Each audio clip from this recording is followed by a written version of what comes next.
Biz hozir kartoshka maydonidamiz.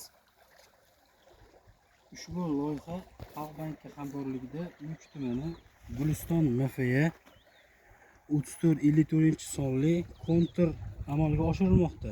Bu yerda kartoshka ekilgan.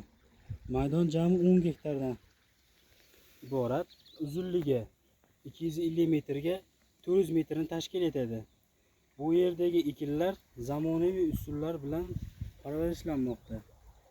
Hozirgi kunda ekinlar hosil davrida. Ekinlarni yetishtirish 90 kun davom etadi.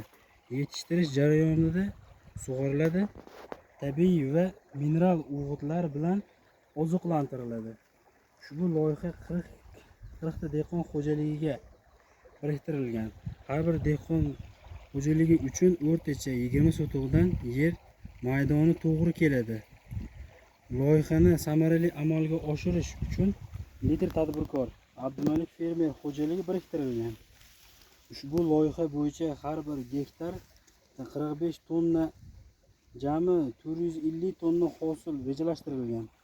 Mazkur ekin yig'ishtirib olingandan so'ng ikkinchi ekinga ham yuqori daromadli ekin turini ekish orqali yer egalarining daromadlarini yanada oshirib boriladi.